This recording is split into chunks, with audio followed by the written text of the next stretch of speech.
Welcome everyone. It is lovely to see you. My name's Fiona Bygraves. I'm Chair of the Bass region, encompassing all of Victoria and Tasmania, and I welcome you from wherever you are. I acknowledge that I'm hosting this webinar from the lands of the Wurundjeri people. I also acknowledge the traditional custodians of the various lands on which we all work today, and the Aboriginal and Torres Strait Islander people participating in this session. I also acknowledge that the people of this land maintain knowledge through an oral tradition practiced for generations.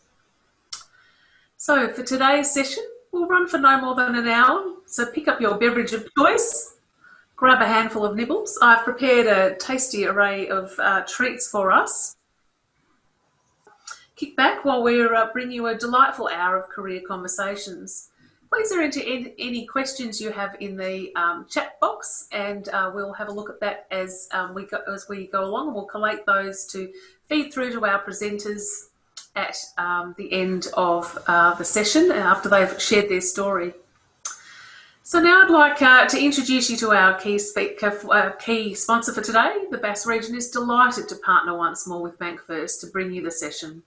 This enduring partnership that we've had for over 4 years now has enabled ATM members to access a range of products, information and topics such as financial literacy for women.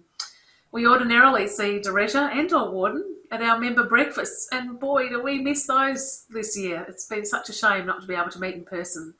So we're delighted at this opportunity to include them in a digital event instead of a face-to-face gathering as we have today. So please allow me to introduce Doretta Chand, Relationship Officer, to share news of their current campaign, which is timely given the current economic climate. Thanks, Doretta. Over to you. Thank you, Fiona. Good afternoon, everyone. And I'll just like to say it's always a pleasure to be part of this beautiful partnership. So in terms of career pathway journey, from a banker's perspective, a successful career path is always entwined with a careful money management. So before I begin, I just need to let you know that the advice I will be giving you is general and may not be right for you. During this COVID times, we have been conducting virtual PowerPoint financial literacy presentations for students at institutions such as RMIT, Holmes Glen College, Deakin and Swinburne University. This financial literacy presentation covers a number of topics such as how to manage your debt and money. Debt. These days, the market seems to be saturated by various types of credit, be it payday loans, fast cash loans, credit cards, and for some, HECS. So how does one manage debt? Firstly, you need to work out what you owe, then determine a repayment plan and stick to it. We also look at debt consolidation and tips on prioritizing what you owe. For example, being mindful to pay off your highest interest rate loan first and not necessarily the largest loan. And shop around for the best deal. Under this topic, we also look at credit cards, the most popular form of short-term debt, and illustrate with a graph how any extra repayments not only reduces the term of the loan, but the interest paid as well. This, of course, is only for those of you paying the minimum balance amount. Help.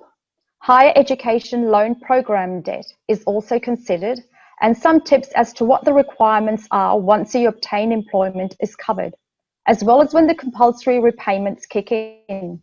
We also provide a repayment income threshold and rates guide. Budgets. Why budget, you ask? Budgets enable one to manage cash flow, to understand spending habits, to repay debts quickly, and to achieve savings goals, whether they are short, medium, or long term. So how does one budget? There are a number of online tools and applications to create a budget and to track spending. So once you have a budget in place, stick with it and review it on a regular basis or when your circumstances should change. But most importantly, keep the budget simple and realistic. Savings? Why save again? To avoid the things you want, to have access to funds in an emergency, and to plan ahead. So again, how does one save? Very simply, from your budget, determine what you can save each pay cycle. Pay yourself first. Arrange an automatic transfer to a high interest account. Save before you spend.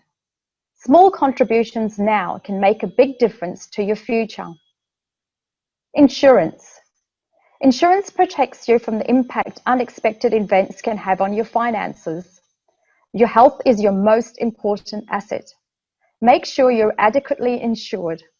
We have a tendency to renew our insurances when they come due because it's all too hard to shop around. I do urge you to shop around though. It's a very competitive market out there. Superannuation. Here we look at strategies to boost your super, such as extra contributions, or you may consider consolidating your super accounts to reduce the amount of fees you pay if you have more than one account.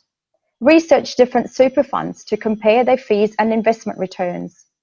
We can also arrange a separate session with one of our financial planners to discuss superannuation and wealth creation strategies. Identity fraud. Today, identity theft is the biggest fraud. With so much social media like Facebook, Twitter, Instagram, to name a few, it's becoming increasingly easy for people to gather the information needed to compromise your identity. This is something that cannot be underestimated by anyone.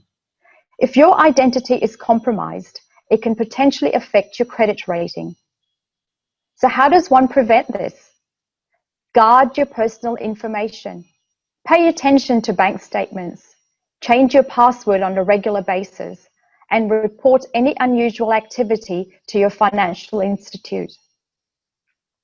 So in summary, we explain and emphasize that it is important that one should get it right from the start.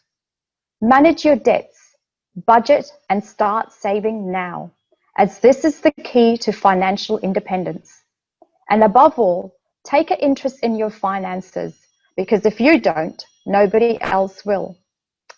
So if anyone here thinks that his or her institution would benefit from such a presentation, please don't hesitate to contact me. I would be delighted to arrange this for you. Thank you. Thanks so much, Doretta. We might ask you to put your contact details in the chat function to enable anyone to reach out to be in touch. We appreciate your time and your support of ATEM and the Bass region, Doretta, and very much look forward to seeing you face to face again one day. Right, well now I have the absolute pleasure in introducing our first speaker. Alice Di Pasquale is a seasoned professional in the tertiary education sector and may well be known to you if you work at Deakin University or have held an ATEM membership for some time. Alice is an accountant by trade and has worked in a variety of senior leadership roles at Deakin University since 1995. Alice also moonlighted as the leader of the Connecting People and Groups team for ATEM.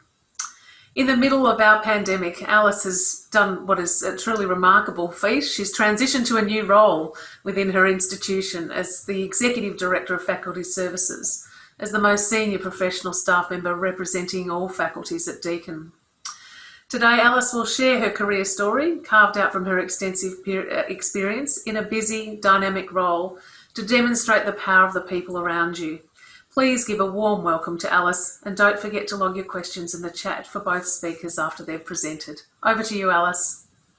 Thanks, Fiona, and thank you so much for the invitation to come and talk today. And I love hearing from the sponsors, because I know from when I was heavily involved in ATEM, these things are not possible without the sponsors. So it's really important that we listen and engage with the sponsors and hopefully continue to engage after these sessions. So as Fiona said, I have recently moved into a role of Executive Director of Faculty Services. That role was created to establish better relationships between the faculties and the divisions at Deakin and aligning across faculties. Having worked in 2 faculties and a division at Deakin, I can see that there's many that feel what they do is quite different, but actually when you delve into the detail, there's a lot of similarities across, and there are way better things that we can do, a number of the things that we engage in on a day-to-day basis. As Fiona said, I've worked at Deakin for some time. I've racked up 25 years very recently, so that's a huge milestone. Although I don't actually feel like I've been at the same place given the amount of change that all universities go through. I think for those who have been at the one institution a long time, different vice-chancellors, different leadership means it really feels like quite a different place. I began at Deakin in 1995 as a Hugh3 casual accounts payable officer through a friend. It's how often back in the day you got a foot in the door. I didn't realise how lucky I was to have that opportunity at the time, but I've had many opportunities at Deakin since then. I started in the accounts payable role, then I moved into being a travel officer, FBT, officer, assistant financial accountant, business services accountant, business and infrastructure manager, and then moved into the FGM role, of which I've been an FGM in 2 faculties before I moved into my current role. I didn't dislike any of the roles I was in, but I did feel that I needed to constantly be challenged. So that was the reason why I moved to a number of different roles, and usually they were roles that I had requested to go and shadow someone or get more information, and then was asked to take on different responsibilities because I was always happy to go outside of the direct role that I was currently performing at the time. I was encouraged to study by the CFO at the time when I first came into the finance division, and given my background of going to a school where my parents had not encouraged me to study at all, it was something new to me, but I think that beginning that study back when I first started at Deakin actually changed my life and was one of the best things that I did, and it probably wouldn't have happened without the encouragement of the CFO at the time, who I felt was a mentor and somebody that I really looked up to, and he understood, or he saw that he thought that I could do more than what I was doing at the time, and that qualification was going to help me get there. I loved accounting, so decided to do a commerce degree, and then I went on to do a CPA and more recently, although it seems like a while ago now, an MBA. I did most of these qualifications online, although I went to classes at times and did them while I was raising children, and was very happy with the flexibility that I received along the way as well, which enabled me to study and have children and part-time and working back up to full-time. I think that while studying through my kids' journey as growing up made them really want to go into further education, and my son's just finished his nursing degree at Deakin, and my daughter is doing commerce law. So I'm very excited that they've followed through and really enjoy study and are really succeeding very well. I had several mentors along the way who inspired me to achieve at a higher level and were very supportive and providing more opportunities to further my knowledge. I think that what I have felt over the years is that you can learn even more from a terrible manager as you can from a good one. So I think observing the people around you and observing the behaviours that you don't want to ever exhibit yourself is a really important insight to have, and something that I really have valued over the years when I have observed some of the managers that I have worked with. Most have been amazing, but you always have, not always, but many times you do have people that have not lived up to your expectations. The expectation, probably the biggest challenge that I had was moving into the FGM role. When the FGM role became available, I applied and was not successful the first time, but after a short period of time, it was the person who was appointed didn't work out, and I was asked to take on the role. I certainly didn't take on the role knowing all aspects of it. So the FGM role is very diverse, and I'd come from a finance infrastructure background and not necessarily involved in student services across the university. So I think that that was one of the things that I took quite a leap, and they took quite a leap in putting me in that position, because I certainly didn't have the skills for every aspect of the job. But I think that is something that I'll get to at the end of my presentation around some of those things that I've learnt along the way, and what we all need to think about when we're thinking about our career. One of the most inspiring people that I have worked with in my career is Brenda Cherendachenko, who was the Executive Dean in Arts and Education for a number of years when I was there. She's one of the most amazing people that I've certainly worked with in my time. She's calm in every situation, honest, and shares information very freely. And also, most importantly, did not deal with bad behaviour of anybody, regardless of if they were a professor or a junior staff member in the faculty. She always stood up for what was right.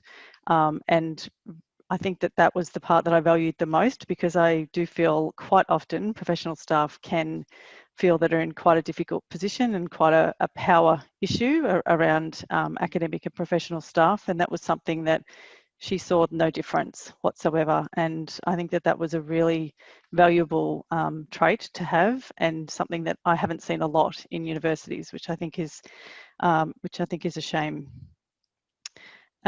She also said it how it was, which I think is something that I also do, and one of the traits that I have as well. So it worked very well for us working together. I just finished with a couple of lessons and advice that I think that has held me in great stead in the positions that I've had. I think identifying and obtaining a great mentor or somebody that you can work really closely with is really important. Network at every opportunity. It's great to see so many people here today. The ATEM events, the ability to contact people across universities after you've met them, at whether it's a TEMC conference or something like this, is so important and has really been so beneficial for me, even moving into the role that I'm in now. The contacts that I built at ATEM through many, many years have enabled me to work extremely effectively in the job that I'm in now. Gain some formal management training. I think there are many staff that I feel have worked at universities for a number of years and have worked their way up, but in its very competitive environment, I think getting that qualification is an important part of building your career and moving to that next level. It's not always required, but it's more competitive, I think, than it's ever been in the past. So I think that that's important. Embrace every opportunity you can, even if it's a sidestep and it's something different and it's going to build your knowledge. It's really important that you don't think it's always up, because it's those experience that you can get at the same level, or even there are people I know that have gone backwards slightly for a short period of time just to build their career and get some broader understanding of roles across. And what I was saying earlier about the FGM role, I think we often think when you're applying for a role that you need to know 100% of the role that you're moving into. And the literature shows that many women don't apply for that reason, that they feel they don't meet all of the selection criteria. But certainly male applicants don't think the same thing. So we will miss out if we don't take those opportunities. And I think that's an important aspect to understand. You can learn aspects of the job when you're on the job, and you have managers and other people and team leaders that you can rely on. So you're not expected to know everything when you move into a new role. I think the last thing is to look after yourself, make sure that you are your best self when you're at work. If you're feeling stressed, then maybe it's time for some time off. Some of the people that are often extremely stressed have not taken leave for some time. So I think trying to do those little things of exercise and doing something outside of work, and particularly in this Zoom environment, thinking about really having that separation between work and home when work and home is the same place. So I think that is certainly one of the things that I have tried to do very well since we've all been working at home, and encouraging staff to do the same. So hopefully that's been helpful. Thanks very much, Alice. There was some sage advice there. My husband calls it living at work. It's not particularly helpful, because we actually here at Bygraves and Bygraves, we do actually profess to have quite a good work-life balance, but very timely advice from us for us all. Thanks very much, Alice. If you've got questions for Alice, please pop them in the chat box, and we'll come back to them after we've heard from our next speaker. Let me introduce you to Goran, please. Goran is the Deputy Director of Admissions and Enrolments at Swinburne University. He has travelled an interesting route, and I'm quite curious to hear all about it, having first commenced his career as a scientist in training some 27 years ago. Goran is passionate about people and teams and will share his career story that has seen him experience 4 tertiary education providers since those early days in the lab. I first met Goran in late 2018 after my former colleague and last month's speaker, Lynn Bailey, wrote to me suggesting I keep an eye out for Goran, who was about to start at Swinburne. She alluded to the fact that he was a good chap and one of us. She said that he's entirely passionate about the sector and the people in it. Do see what you can do to welcome him. Knowing Lynn, as I do, as a trusted source, I was not wrong and I'm pleased he has joined us here today. Please join with me in welcoming Goran. Over to you.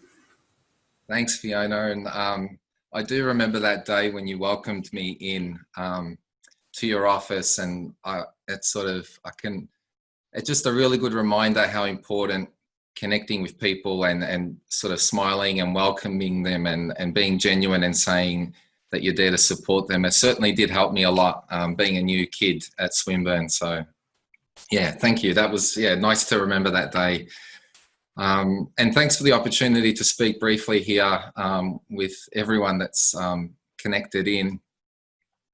If my career journey was printed in a make-believe tabloid newspaper, I think it would read something like, "From test tubes to people." But no, it's not a story about in vitro fertilization, but rather how I started out my journey as a scientist and then ended up as an admin worker. When I think back to year 12, my scores didn't give me the options that I wanted, so a career in physiotherapy ended well and truly before it began. I remember being very depressed about aiming so high but not having a backup plan. So I ended up at a university counter, shared my scores, and I ended up getting or offered 2 irregular offers, as they were known in the 90s. One was for a business degree and the other one was for a science degree. And so with zero knowledge about what a career in each might involve, because of course I was just going to be a physio, I asked the admissions officer, a lady that was working there, very friendly, I asked her, which industry were people more friendly? And I asked that seriously, and she looked at me and had this weird look on her face, and she said, well, in her experience, scientists were more friendly. So on that brief conversation, I made a big life decision to embark on my test tube journey. So lesson learned there, get some broader advice about what you really want. I mean, it's a very rookie mistake, but certainly I ended up choosing science for that reason.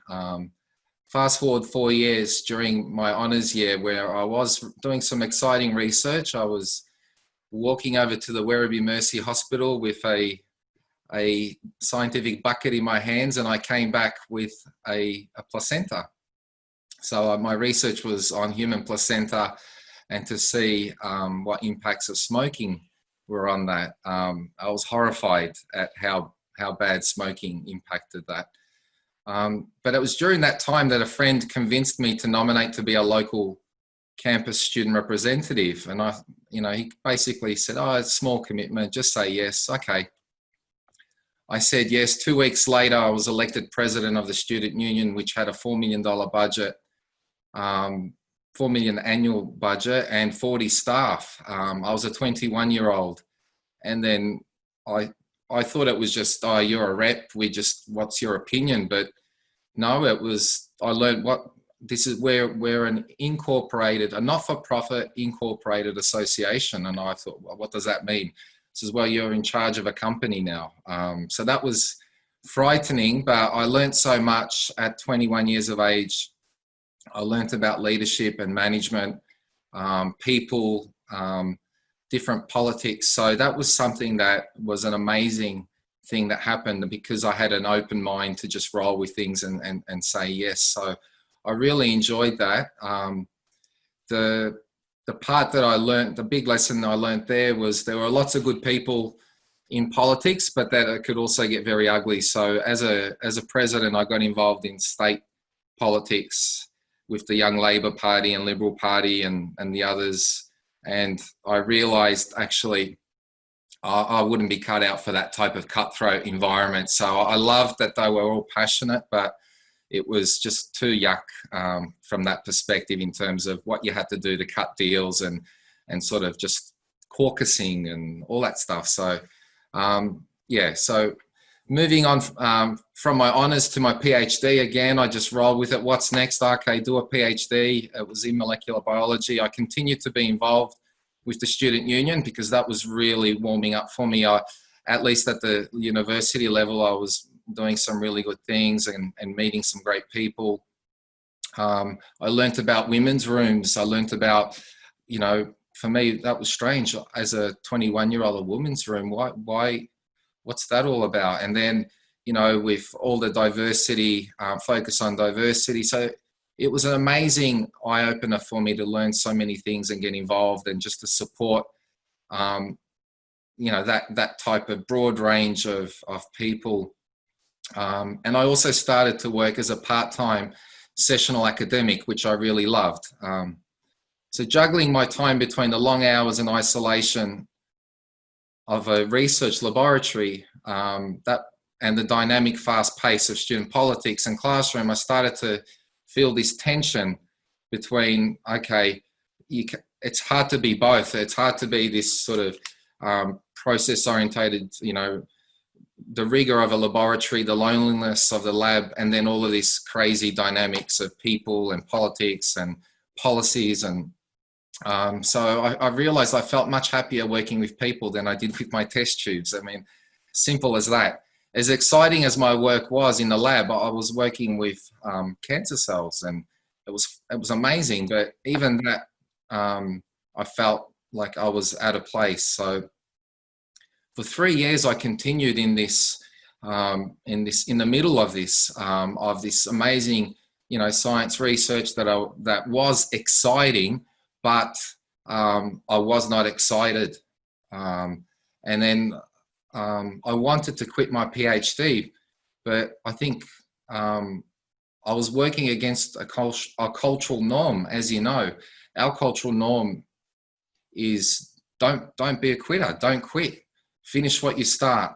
Be strong. Show courage. Tough it out. You know, don't disappoint people. You're going to be a doctor. All that stuff. And finally, when I did quit, I realised that took courage. That actually, it was the brave person to quit something that wasn't right for you. So the big lesson learned there for me is it's okay to quit something if it's not right for you. Not on a whim, but after, obviously, I mean, definitely not after 3 years. I mean, but yeah, so that was a big lesson, and I continue that to this day.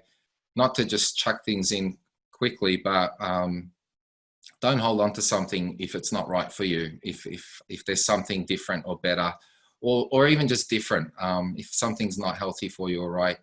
So I then pursued my passion, which was with people, and I applied for team-based and leadership roles. And I started off working for the student union. So that was a role that I really loved. And that's something that I remember it was really my first sort of 9-to-5 job. And I would walk from Footscray train station to the campus. And I remember I would have sore shins. And I didn't understand why I would get sore shins. And it was because I would walk so fast to work because I loved working there so much that it was, it was bizarre. And then I remember the first Melbourne Cup holiday that we had, I was really disappointed that we had a day off because I wanted to work. It was, I loved my work so much. And so getting involved with that passion was great. And then when experiencing my first redundancy, first and only redundancy, because you might recall the Howard government then introduced voluntary student unionism, and basically so many people lost their job and so many services were lost. And I remember then, you know, that almost broke me because, yeah, losing a job at the stage, even though I didn't have all of these family commitments, it was still something I loved and a passion. I'd made this decision to leave science and not, you know, pursue research. And then I went to be a union development officer, and then I was unemployed. So that was difficult. But then I redeployed basically into an admin job, and that's something I would never have wanted to do. I mean, no one looks in the VTAC guide and looks to be, you know, an admissions officer or an admin officer. Certainly not me. But I realised when I got my first job, after that process, I realised I wasn't necessarily, you know, a unionist or anything like that. I just loved people, and it didn't matter what you did, what job you have. If for me it was, okay, am I surrounded by people? Can I help people reach their potential? Can I reach my own potential? And that was sort of what drove me. And ever since that, with all the different roles, that's always been what I've been interested in and chased. I didn't chase roles or titles or hue levels. It was, where can I do something that I'm excited about? And that was a big lesson for me in terms of, I could see around me some people were caught up on this, jump from hue this to hue that. And I never really understood that. It wasn't on my radar. It was about, just do something that you're enjoying, you know. Is it challenging? Can you stretch yourself? Can you be a bit afraid? Can you do all that stuff? And that really for me is what I then realized when I got some opportunities in terms of the title or the hue levels. That was reward, position and reward. Financial reward comes later. Often it can come later. Like when I have chased sort of doing what I enjoyed and challenges and saying yes to projects and opportunities, even if I did more work than what was in the scope of my role, I then realized actually some reward comes later, and not necessarily for the same manager or the same organization. Actually, it can come a year or two later for another university that, you know, someone that's seen your work or someone that's also inspired by your enthusiasm or something like that. And so I don't know whether that's a good strategy or not, but that's certainly something that has worked out for me. And when I reflect back on it, I think that was that's something definitely that was helping me along that sort of journey. And look, just I think I agree with what Alice says about professional development, about self-education. I mean, even after quitting my PhD in molecular biology, I went back and did a master's in organizational development and leadership, and I was inspired by that. That really pushed my buttons big time. It really inspired me, and I got involved in things like emotional intelligence and team development, and then that helped me do some consultancy work for several organizations. I learned a lot about conflict and about how conflict can be a really good thing, and managed well, conflict brings the best out of situations. And inspired by this knowledge of conflict, I'll share a very quick story with you. I remember applying for a job at an organization, and I wasn't very articulate. I tried to explain how I, did a lot of research and learned a lot about team development. But the way it came out is, to the person I said, "Oh, I love conflict." And the panel looked at me, and then I must have come across as saying, "Oh, hire me and you're going to have lots of conflict. I love conflict." I tried to backtrack, but I stuffed that up. But it was funny. I look back on it and laugh. But yeah, that was a funny moment. Also, I've done some teaching for first and second year students in this whole field of professional development, and I love that. So yeah, I find myself in a happy place at Swinburne, where the roles I've taken on have just been an evolution in terms of a natural progression, and not always upwards, sometimes actually sideways. And I found myself in a place where I can enjoy myself and get stretched and pushed. And so yeah, I'll close. I forgot to mention a mentor. Having a mentor is the best thing I've done as part of my career. So I've had probably, up to 7, and one was incredible. One really was a game changer for me. A couple others were good for my development. Others didn't work out. A few I thought, that was you know, that really didn't work out big time, but it wasn't a waste of time. I think pursuing mentors actually can be a game changer. It was for me, and I would sort of encourage others to do that as well. But Fiona, I've lost track. Even if I've waffled on, I'll stop there. But thank you for your time. Thank you very much, Corin. It's so lovely to hear from two speakers, indeed, who are so intensely passionate about the sector, the work, and the people surrounding them. And you've both given us some true gifts today. Thank you very much. Can I open up for questions, please, of either of our speakers? Does anyone have a question they would like to ask? Now, I can't see you all on one screen, so if you need to yell out, please do. While you have a think about it, I'll ask a question, perhaps, of Alice to start with. Alice, what have you learnt about yourself during the pandemic?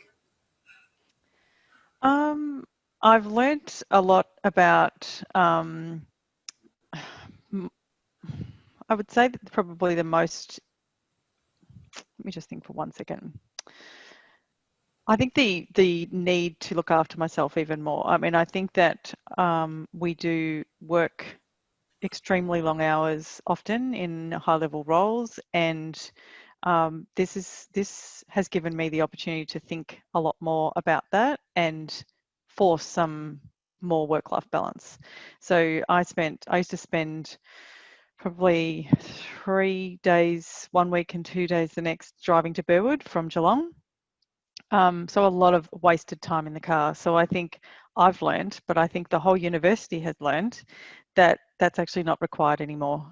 We can do a lot. There is a lot that we still, I mean, there's things that we will need to do in person, and workshops and other things where we need to engage with people and whiteboards and things like that. But this works. So I think that I was a little skeptical at the beginning, and there was a lot of people saying, when are we going to get back to being in the office? But I think a majority of people now have realised that this is the new normal, and a mix of what we do now and what we had before will be a good change. But certainly this has proven to be life-changing, I think, for a lot of people, and amazing that we can think about that flexibility in a different way than we've never had before. I think as long as, for those people who do have little children at home, if they can stay at school, we'll be fine. I think that's where it has been really difficult for those staff that have had children at home and trying to work full time. And as a manager, we try and do everything possible to make that a workable environment for them, but it's really hard. And so I think if we can have that middle ground of the kids being at school and being really flexible with our staff so that they can make the most out of this, then I think that will be great, a great learning for us all.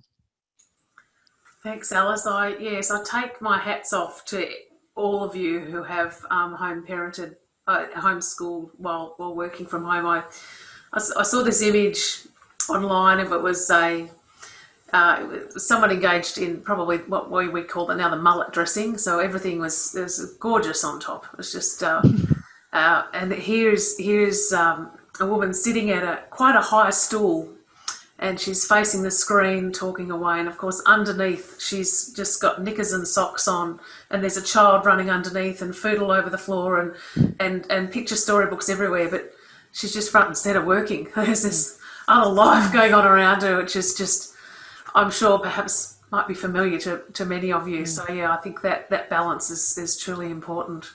And thanks for your honesty. And Goran, what about yourself? What have you learnt about yourself during the pandemic?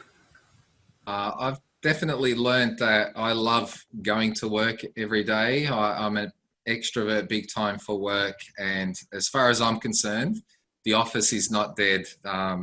I think it'll come back with a vengeance. I think the magic that you get when two people are in a room, or a group of people in a room, or walking past, saying hello to people, even people that aren't in your team or in your environment, and then you might exchange some words. To me, that's what community is about. So yes, flexibility, let's do it. Let's support whatever people need. But for me, I think, yeah, what I've learned about myself, I need that interaction. Yeah, big time. You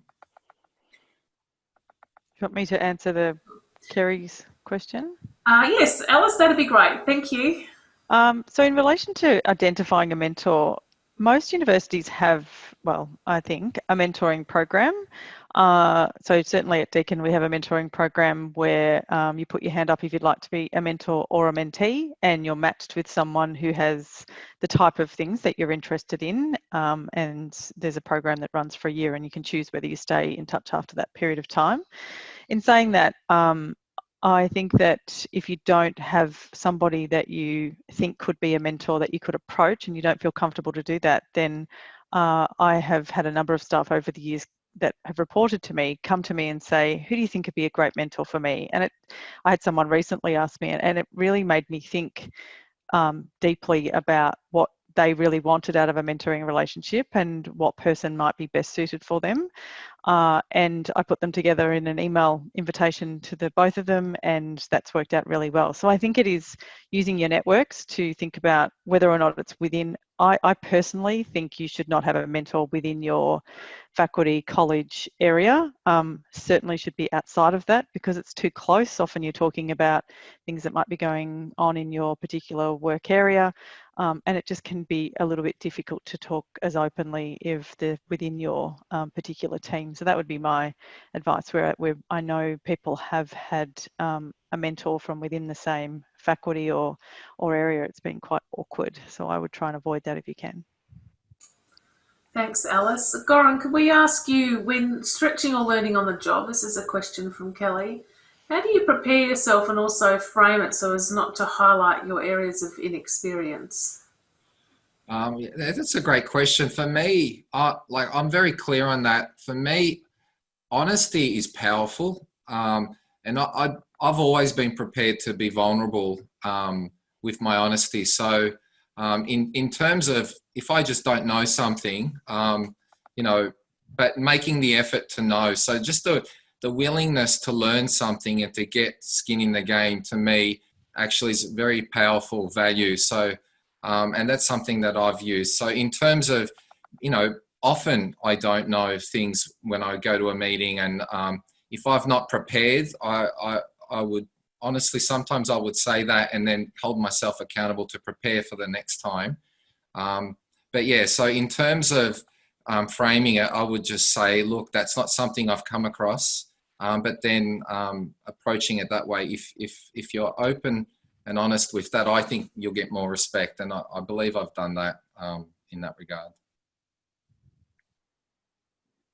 I think just to add to that, I think that at universities we have a lot of very diverse roles. So I think that it's very likely that you're not expected to know everything about every role that you move into. So I think, like Goran said, really just important to be really honest. And but there are often times that you can wing it, and the people in the room will never know. That definitely happens as well, and I've certainly had that up my sleeve from time to time, because you absolutely can't know everything. And but I don't also think most people expect you to know everything and are happy for you to get back to them at a later time. Alice, you mentioned that I think it was your mentor. You learnt a lot off her, which is fantastic. But she stood on her ground as to when she believed in something, regardless of the position of the person that she was talking to. Wouldn't that be sort of misinterpreted as disrespectful or something of that sort? Or how did she get away with something like that? Look, I think she had a manner that, somebody said to me once that they felt that she had a manner that you could walk out of the room and she told you off, but you didn't realise it at the time. So she had a real knack for doing that. And I think that she was always just very honest and calling out behaviour, no matter if it was a professor, which does happen from time to time, because she was a professor as well. But she just really didn't stand for any bad behaviour, and that became the culture within the faculty, which is why I loved working with her so much. It really did set the tone of how we all behave here, and the word got around. So it actually didn't become a massive issue after a couple of years. There just were people that that knew they couldn't treat people like that because it was just an inappropriate. I mean, equity was her number one mandate that needed to occur within the faculty. So I would say she never came off as disrespectful because she was just stating the facts. And for those who were not behaving well and didn't like her way of doing things, then it's probably best if they moved on, which I think is a great, something that I would also certainly say, it is the culture that you want to set. And if people don't fit into that culture, you can tolerate that for a period of time. But if that's actually not working for that individual and they're constantly banging up against the way you want to move forward, then I think that we need to find different spaces for those people to be in. Okay, Thanks. we have Fiona back. I am back. I'm on my mobile phone. The internet has completely died at home. So there you go. That's adaptability as a new skill for today. Thank you very much. I'm not sure if there are any more questions in the chat. That over to Goran next, please. How do you see career progression in the wake of the pandemic? That is, we have and are losing the casual networking opportunities post events and meetings. How do you see these opportunities being reshaped in the future as we embrace working from home as more of the norm, and that when we get in the office, less people will be available to connect with? That's career progression. Good question. In the wake of a pandemic, in terms of for the roles that I've currently got, I'm actually connecting more with people than I have ever before through the peer networks, and so those things exist. So for me, career progression will continue in that regard, but also with people taking leave and secondments.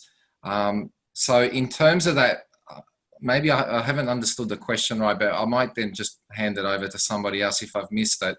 But for me, at least at Swinburne, I'm seeing lots and lots of short-term vacancies. People go maternity leave, that has an amazing knock-on effect as well. So, but I can add to that. No, I think you've answered it well. I think just a different perspective. I think that it is really hard that we don't have those events, and it's those incidental conversations even that you have in the corridor that we're missing at the moment. So I think that is really difficult. I think that around career progression generally at universities, obviously we're going through difficult financial times, but I think in any kind of changes that we make in the future, we still definitely need to keep career progression front of mind, because people won't want to work at a university if there isn't career progression. And it is something that universities pride ourselves on at the moment. So there might be areas that there will be less staff in the future, but others where there's going to be more required. So I think that there will definitely be opportunities for career progression, but we do need to keep things like this going, like Fiona and the team have put on today, to make sure that we can talk outside of our university and really get to continue that networking. But hopefully next year at some point we can begin some of this again where we can go in person, because it's certainly not the same. And as Goran said, many are dying to get back on campus. I think there will be a mix of a bit of both for a period of time, but we definitely will miss that face-to-face contact and the incidental conversations if we don't get back in some form in the future. Thanks, Alice. Yeah, that's so true, isn't it? Firstly, I'd like to thank our sponsors, Bank First, for making it possible for each of you to be here today, for each of you giving up your precious time to share a knowledge nibble with us. I'd also like to acknowledge our Connecting People and Groups team, headed by Nicola Howard, along with Andrea Nazari, Roberta Anderson and Julie McCusker. And finally, our sensational guest speakers, Alice Di Pasquale and Goran Gambarosa. Alice and Goran, we have a small gift of appreciation that's coming your way via snail mail, but you've given so generously of your time and your knowledge today, and we are forever grateful. For everyone else, please keep an eye on our programs that are advertised through the ATM newsletters. There's 2 a week between now and the end of the year. And don't forget that investing in your career is worth it. You are worth it. There's a flyer up there on the screen with some programs coming up. And of course, we've got our Best Practice Awards coming up towards the end of November, the actual ceremony. So we'll be looking to have a regional, probably a Zoom event, so that we can come together and celebrate and acknowledge the best practice that's occurring in our sector. So I wish you all well for the rest of the day, and I look forward to seeing you again next time. Thanks for coming.